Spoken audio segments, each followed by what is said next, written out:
Pagpalang araw, kaibigan. Ito na naman ang inyong kaibigan kay Jesus, Brother Manny Bautista. Ano po? Nandito po tayo sa Paraiso Street, Corner Lacson Street, District 1, Tondo, Manila. Ano po? Ito, pagkikita ko po sa inyo, yung mga Hojens. Ayan. Sila po yung mga Hojens. Tapos banda rito naman, ayan,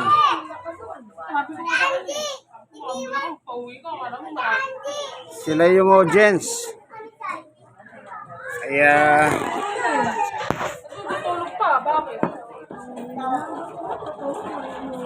ayan.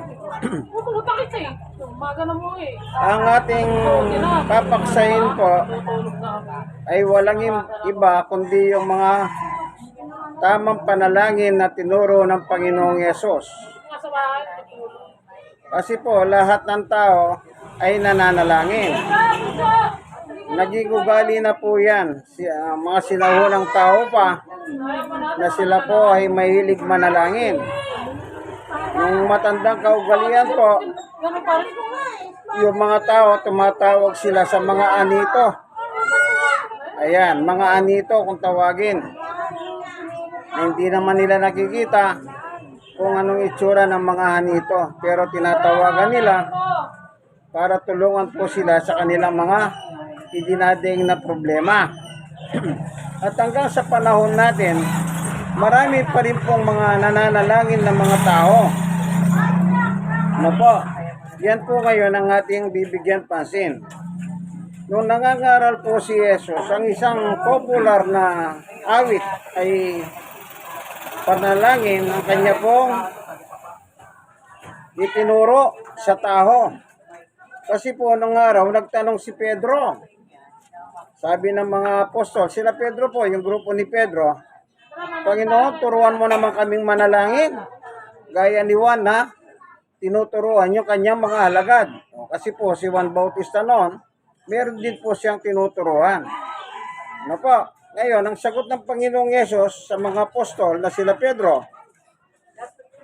ito po ang kanyang tinuro ayon po sa kasaysayan sa Biblia. Ito, sa Mateo 6:6. Ito. Ganito kayo manalangin. Ama namin nasa langit ka, sambahin nawa ang iyong pangalan. 10. Dumating nawa ang iyong kaharian, masunod nawa ang iyong kalooban dito sa lupa tulad ng sa langit. 11. Bigyan mo kami ng aming pagkain na araw-araw. 12. At patawarin mo kami sa aming mga kasalanan tulad ng pagpapatawad namin sa mga nagkakasala sa amin. 13. At huwag mo kami ngayon matukso, kundi ligtas mo kami sa masama o sa Satanas. Sapagkat iyo ang kaharian at ang kapangyarihan at ang kalwalhatian, magpakailanman. Amen. Ayun. Yun ang tinuro ng Panginoong Yesus na tungkol sa panalangin sa mga apostol na sila Pedro. Ngayon, sa panahon naman natin, itong Lord's Prayer na itinurong ito ay lalo pang pinaganda. Nilakipan nila ng lyrics upang maging kanta. O, alam niyo po yung Ama namin, sumasalangit ka. Yun, nilagyan po nilang ganon. Kaya, habang kinakanta nila yan, nag-ahawak kamay pa sila. Pero nang nakapagtataka po, habang tumatagal ang panahon, parang hindi na po nila pinapansin ang itinuro ng Panginoong Yesus tungkol sa panalangin. Kaya yung mga tao nung kanya-kanya silang panalangin. Na, ang tawag naman dyan ay mga kultura ng mga tao. Ngayon, nung nangangaral na si Jesus, nagturo na naman siya. Paano ang panalangin na naman? Talagang hindi po nagsasawa ang Panginoong Yesus, sa pagtuturo sa panalangin sa tao. Kasi po, mali ang ginagawa ng tao. Kaya kung tama lang ang ginagawa ng tao, tuturuan pa sila ni Jesus. Ay natural, hindi na. Ngayon, nasabi ni Jesus doon sa Lucas, meron siyang binanggit basahin natin, meron siyang ginawang halimbawa tungkol sa panalangin. O, dito po, gumamit na siyang halimbawa eh. Ito, sa Lucas 18:1, isinalaysay ni Jesus ang isang talingaga upang ituro sa kanila na dapat silang laging manalangin at huwag mawalan ng pag-asa. O, anong sabi ni Jesus? Laging manalangin. Ngayon, ang panahon naman natin ngayon at present time, yan na rin po ang hindi nila nagagawa. Yung laging manalangin. Alam niyo po yung tao ngayon, basta kakain na lang. Hindi man lang nila pinasasalamatan ng Diyos na yung kinakain nila galing sa Diyos yun. Yung Lord's Prayer, Ama namin, bigyan mo kami ng pagkain na araw-araw. O, kanino galing ang pagkain ng tao? Sa Diyos. Pero yung tao ba? Naalala bang pasalamatan ng Diyos? Lalo na po kung hindi masarap ang pagkain. Anong gagawin ng tao? Ano ba yan? Paulit-ulit na lang, puro tuyo na lang. Makikita mo po yung plato, kanin at saka tuyo. Lili pa dyan. Palili pa rin. Ganyan na po ang ugali ng tao. Hindi po siya marunong magpasensya. Kaya sabi ng Panginoong Yesus, ito, palagi kayong manalangin. Ang sabi naman ni Pablo, yan palang panalangin sa Diyos, merong kinauukulan yan. Basahin din natin, unang Tesalonica 5:16. Magalak kayong lagi. 17. Palagi kayong manalangin. 18. At magpasalamat kayo sa Diyos sa lahat ng pagkakataon, sapagkat ito ang kalooban ng Diyos para sa inyo, sa inyong pagkikipag-isa kay Jesucristo. Yan palang magpasalamat ka sa Diyos through prayer, yan pala'y kalooban ng Diyos. Oh, anong nakalagay doon sa Ama namin? Ama namin, sambahin ang ngalan mo, bigyan mo kami ng aming pagkain sa araw-araw. Sundin ang kalooban mo dito sa lupa, ganun din sa langit. Yung pala, yung kalooban ng Diyos ay kalakip pala yung pananalangin na pagpapasalamat sa Kanya. Kahit ano po yung dumarating sa iyo, masarap man, hindi masarap, mapait man, matamis yan, ipagpapasalamat mong lahat yan sa Diyos. Bakit po? Lahat ng dumarating sa iyo, ang Diyos ang nagpo-provide.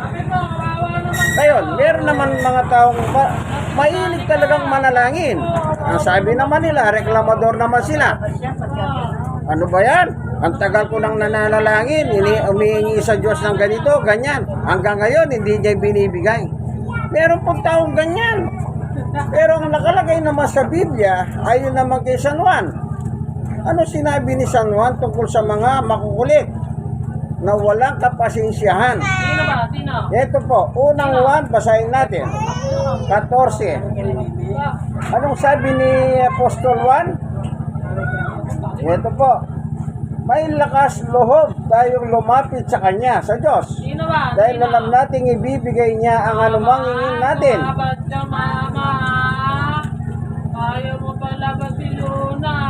Hingin natin kung ito'y naayon sa Kanyang kalooban. Yung palang prayer request mo sa Diyos, titignan ng Diyos yan kung nararapat kang bigyan o hindi. Ang nagpapasya pala ang Diyos. Ang trabaho mo, umiling lang. Ayun, balikan natin yung sinabi ni Jesus sa Lucas. Ang sabi ng Panginoong Yesus, ito po, tutuloy na natin. Lucas 18:1. Isinalaysay ni Jesus ang isang talinghaga upang ituro sa kanila na dapat silang laging manalangin at huwag mawalan ng pag-asa. 2. Sinabi niya, sa isang lungsod may isang hukom na walang takot sa Diyos at walang ginagalang na tao. 3. Sa lungsod ding iyon ay may isang byuda. Lagi siyang pumupunta sa hukom at sinabi, bigyan po ninyo ako ng katarungan sa aking usapin. At 4. Tinanggihan siya ng hukom sa loob ng mahabang panahon.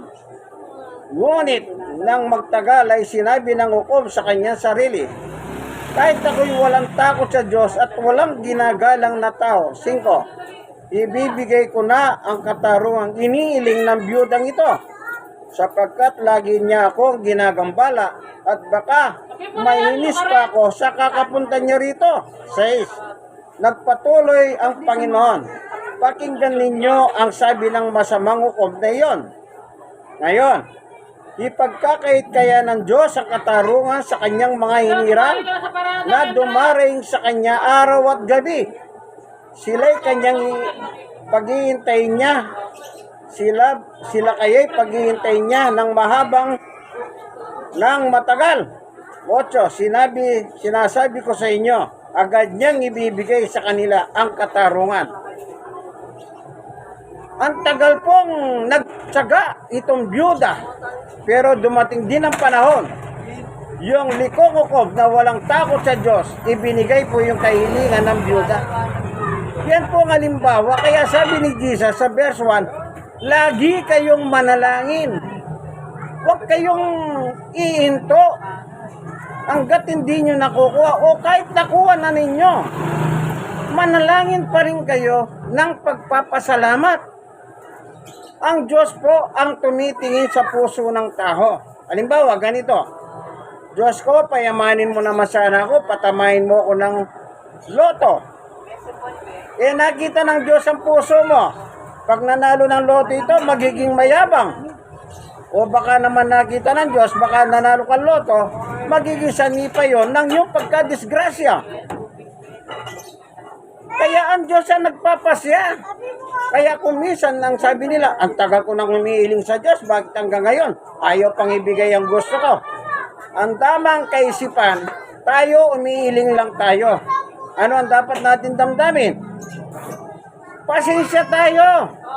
Kung hindi pa natin nakakamtan yung gusto natin. Tsaga-tsaga lang. Kaya sabi ni Jesus, huwag kayong tumigil. Yung iba po, wala naman mangyayari. Hindi naman yata totoo ang Diyos na yan.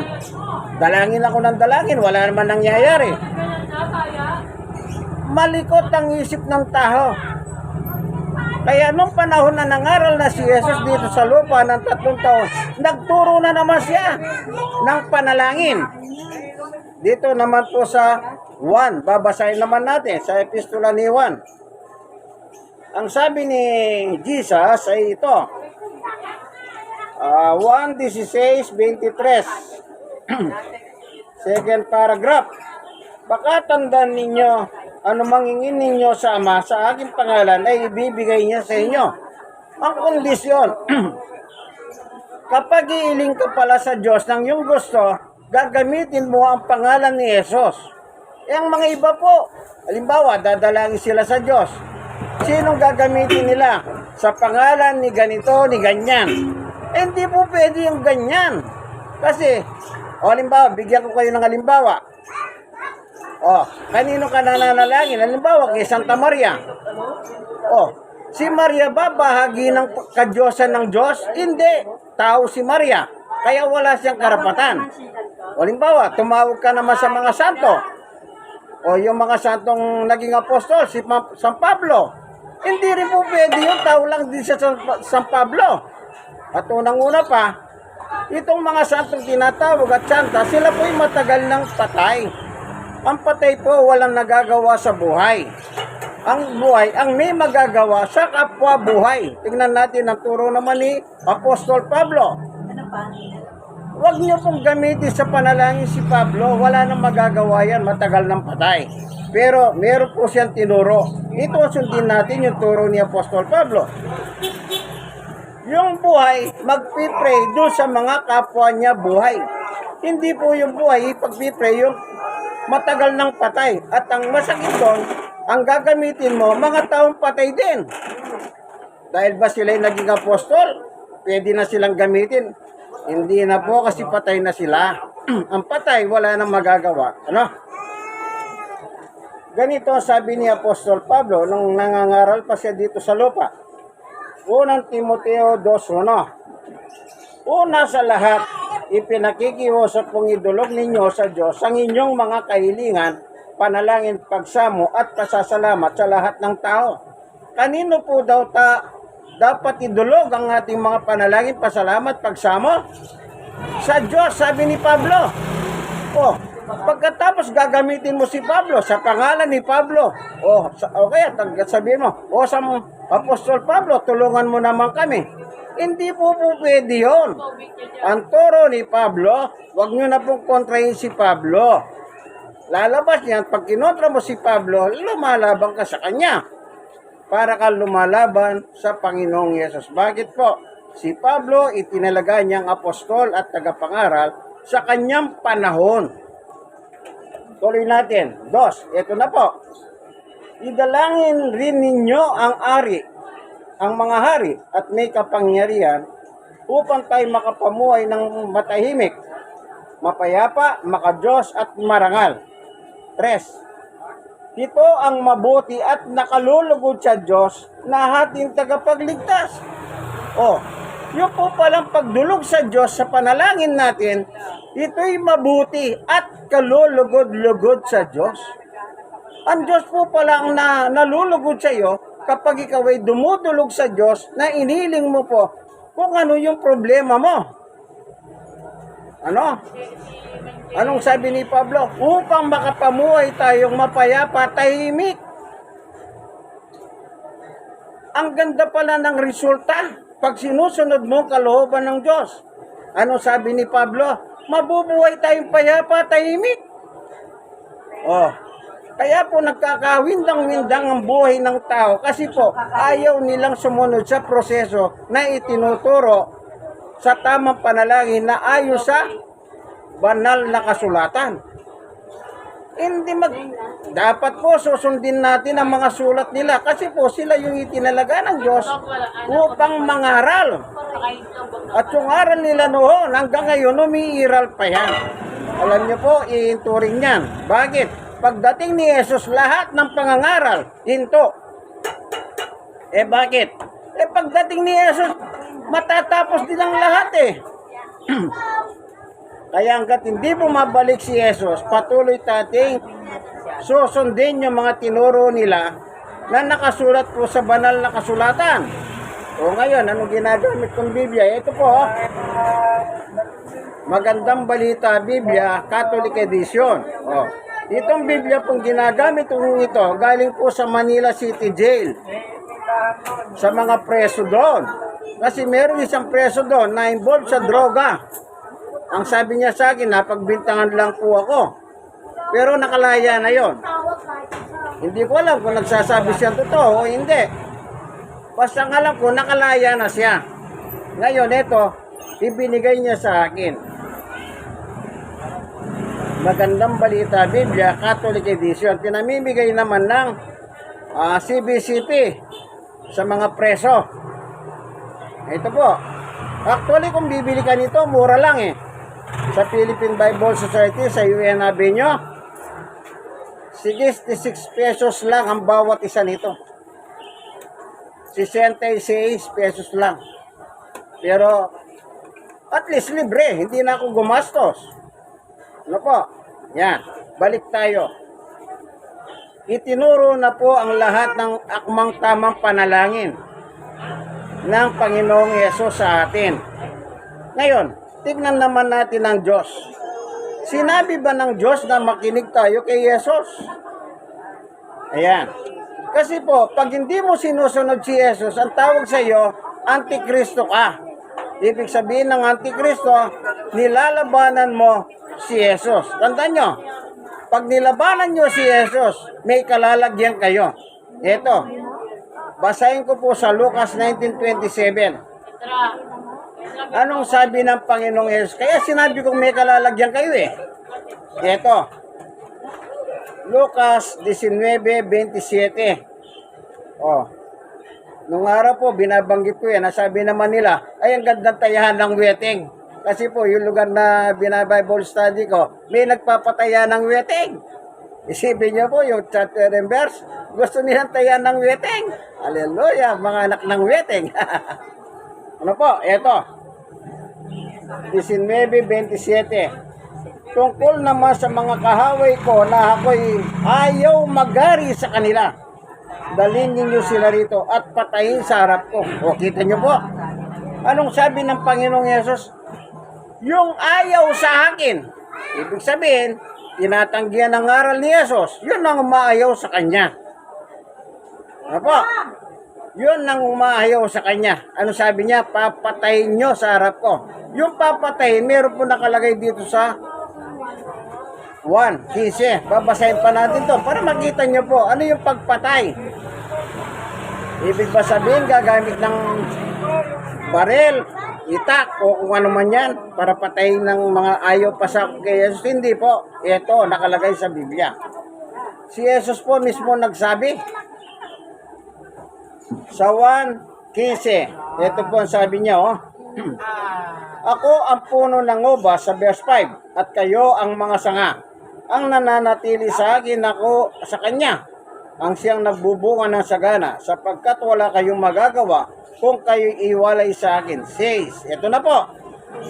Ang hindi nananatili sa akin, sabi ni Jesus, gaya ng sanga, ay itinatapon at natutuyo. Ang ganoong mga sanga ay tinitipon, iniagi sa apoy at nasusunog. Yun! Yun ang ibig sabihin ni Jesus. Papatayin ka sa impyerno. Sunog. Oh, hindi ka papatayin ni Jesus na babariling ka ni Jesus, armalating ka, iitakin ka, espada, kutsilyo, kung ano nung... Hindi po. Impyerno, sabi ni Jesus. Oh, sino yung may impyerno? Yung ngayon sumunod sa utos ni Jesus. Manalangin kayo sa Diyos, gamitin yung pangalan ko. Napakadali na mangunawahin yan in Jesus name. Halimbawa, parang ganito, bigyan ko kayo ng sample. May sakit yung anak mo. Panginoon Diyos, pagalingin mo po ang aking anak. Ito po ang aking kahilingan sa ngalan ni Jesus. Amen. Yun po yung tamang panalangin. Pero yung ginagawa ng iba, tumatawag pa sila ng mga santo at tumatawag pa sila ng mga santa. Sabi ko nga po, yung mga santo-santa na nabuhay sa panahon nila, matagal na silang patay.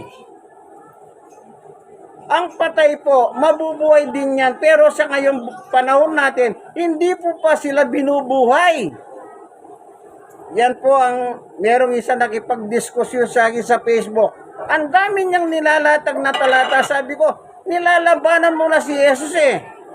Ang sabi ni Jesus, walang tao sa langit. Pinipilit mo may tao sa langit. Bakit mas magaling ka pa ba kay Jesus? Sabi ko. Kaya antikristo ka. Ngayon, sabi niya, bakit daw ako nanguusga? Hindi kita inuusgahan. Totoo naman, antikristo ka eh. Pinipilit mo ang gusto mo. Samansalang sinabi ni Jesus. Ito po sinabi ni Jesus. Tawag ka. Babasahin ko po, ano? Para sa inyong kabatiran. Alam niyo po yung social media nagagamit sa kawalangyahan. Yan ang totoo. Maraming scam dyan. Maraming yumaman dyan. Oh, anong sabi ni Jesus? Wala pang sino mang umakyat sa langit. 1:13. Ang tinutukoy ni Jesus, mga tao, walang umakyat sa langit. O sino bang umakyat sa langit? Tuloy. Gawa 1:11. Ito ang sabi ng mga anghel. Ito. 1:9. Pagkasabi nito, si Jesus ay iniakyat sa langit. Habang ang mga alagad ay nakatingin sa kanya at natakpan ng hulap. Yung alagad po, sila Pedro, kasama po si Jose, kasama si Maria. Sa panahon na si Jesus po, umaakyat siya sa langit. Oh, yes, habang sila'y nakatitig sa langit, siya iniakyat. Oh, saan daw iniakyat si Jesus? Sa langit. May dalawang lalaking nakaputi na lumitaw sa tabi nila. Ose, sabi nila, kayong mga taga Galilea, bakit kayo nakatayo rito at nakatingin sa langit? Itong si Jesus na umakyat sa langit ay babalik gaya ng nakita ninyong pag-akyat niya sa langit. O, nasan daw si Jesus? Nasa langit. O, sundan natin. O, Jesus, anong ginagawa mo naman sa langit? Nandiyan ka na pala sa langit. Ano bang ginagawa mo? O, pasagutin naman natin si Jesus kung anong ginagawa niya sa langit. Ito, Hebreo sa 7:25.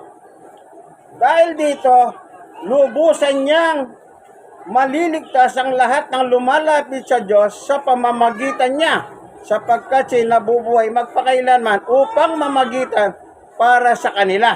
O kita niyo po, nasaan si Jesus? Nagliligtas ng tao. Sino yung ililigtas niya? Yung lumalapit sa Diyos. Yun ang tinutulungan niya. At ano pa? At kanyang pinamamagitan. Tingnan naman natin ang sulat ni San Pedro. Unang Pedro, chapter 5. Ganito naman ang nakalagay. 7. Ipagkatiwala ninyo sa Diyos ang inyong alalahanin sa buhay, sapagkat siya'y nagmamalasakit sa inyo. Nang sinabi ni Pedro ito, si Jesus nasa langit na. Ano daw ang trabaho ni Jesus doon? Nagliligtas, nagmamalasakit. Kanino? Doon lumalapit sa Diyos ang kanyang pinagmamalasakitan. Kaya tama si Jesus, gamitin niyo ang pangalan ko kapag kayo ay iilig sa aking Ama sa langit. Ibibigay ba o hindi? Balikan natin yung kanyang epistola sa 1:15.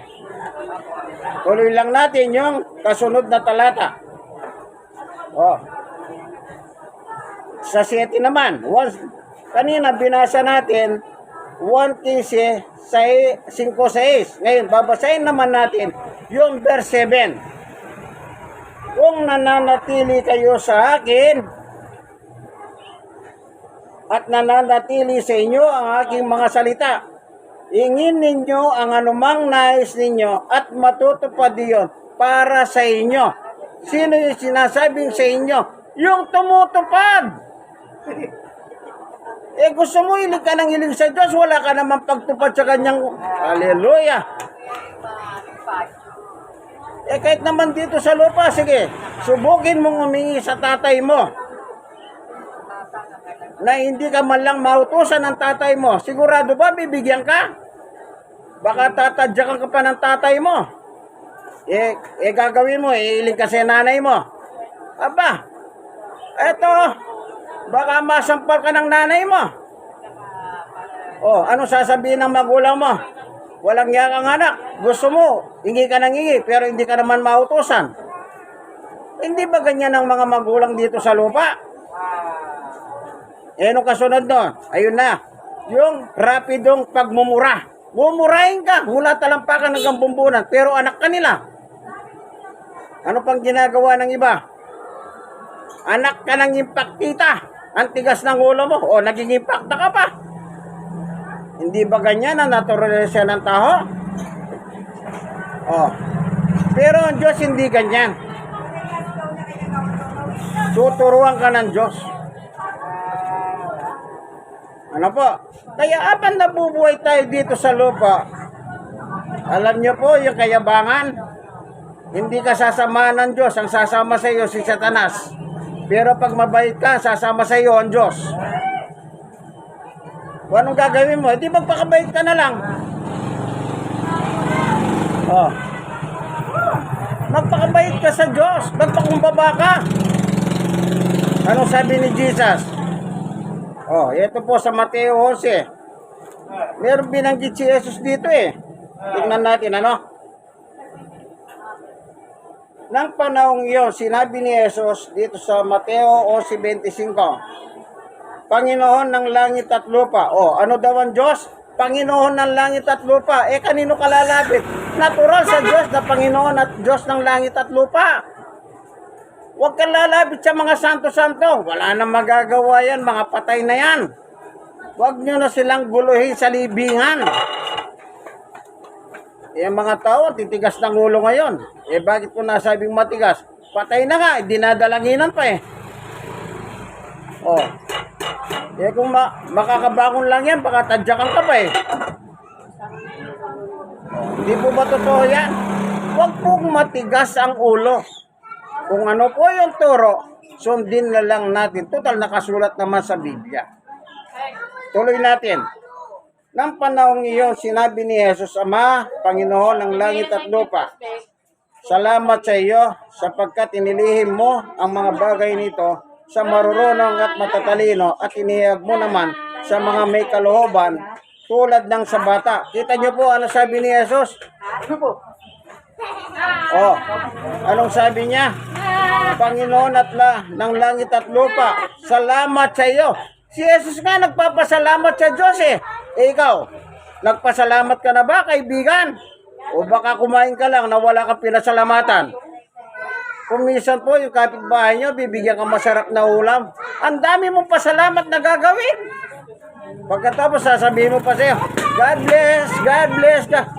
Inuuto mo para bigyan ka lagi ng pagkain. Pero yung Diyos na pinanggalingan ng pagkain, pinasalamatan mo na ba? Yan ang malaking tanong. Pinasalamatan mo na ba? Si Jesus nga nagpapasalamat sa Diyos eh. Ano? Si Jesus po, anak ng Diyos. Yan ang magandang padron. Sundin natin ang yapak ni Jesus. Gaya na sinabi ni Apostol Pablo sa 11 ng Korinto. Ano sabi ni Pablo? Tularan nyo ako gaya ng pagtulad ko kay Jesus. Oh, imitate me as imitate Christ. O, Amerikano po yan. Sparkling in dollar. Ito, basahin ko. Oh. Sabi ni Pablo, o si Ono, ng Korinto, tularan ninyo ako gaya ng pagtulad ko kay Kristo. Oh. Anong tutularan natin kay Apostol Pablo? Yung pagsunod niya kay Jesus. Kailan nangyari yon? Nung ma-convert si Pablo ng Christianity. Sa dahan ng Damasco, doon po nagsimula na tinawag si Pablo. Magbuhat noon, kinausap siya ni Jesus. At si Pablo naman, hanggang mamatay, wala siyang ginagawa kundi ipinangangaral si Jesus. Si Pablo po namatay ng 46 AD sa ilalim ng kamay ni Emperor Nero ng Roma. Ngayon, hindi po siya nagpapako sa krus. Ang ginawa ni Pablo, gawin yung X, yung kahoy, doon nyo ako ipako. Ayaw niya magaya kay Jesus. Kaya yung pinagpakuhan kay Pablo noong 46 AD doon sa bansang Roma, sa ilalim ni Emperor Nero, ipinako siyang nakahekes, ganyan ang kamay, oh. Yung nakapako sa krus, ganyan. Pero si Pablo nakataas ang kamay at saka yung paa niya nakaiwalay. Nakasalampak. Yun ang kanyang kamatayan noong 64 AD doon sa bansang Roma sa ilalim ng kapangyarihan ni Emperor Nero. Ano po? Ayan. Kaya sabi ng Biblia, o balikan natin si Jesus, tularan natin siya. Bakit po sinabing tularan? Yun ang sabi ni Apostol Pablo. O, balikan natin. Basahin naman natin sa 26. Mateo 11:26. Oo, Ama, sapagkat ganoon ang nais mo. Alin ang nais ng Diyos? Magpasalamat sa Kanya. Hallelujah. Kumisan po ang mga tao, wala nang pasalamat sa Diyos. O, tuloy, 27. Ibinigay na sa akin ng aking Ama ang lahat ng bagay. Walang nakakakilala sa anak kundi ang Ama, at walang nakakakilala sa Ama kundi ang anak, at ang mga pinili niya na anak na pagpahayagan niya. 28. Lumapit kayo sa akin at kayong lahat na nahihirapan at lubang nabibigatan ng inyong pasanin at kayo'y bibigyan ko ng kapahingaan. 29. Pasanin ninyo ang aking pamatok at matuto kayo sa akin. Kanino tayo matuto? Kay Jesus. Kung kanino ka natututo eh. Kaibigan, kay Jesus ka lang matututo, mag-aral sa kanyang turo at aral. Sapagkat ako'y mahamo. Ano daw si Jesus? Mahamo. Sa ibang salin ng Biblia, ang nakalagay, ako'y mabait. Kaya ang gusto ng Diyos ngayon, tayong lahat ng tao maging mabait. Pero ang problema ng tao, daknukan ng yabang. Nakahimas lang ng konting pera.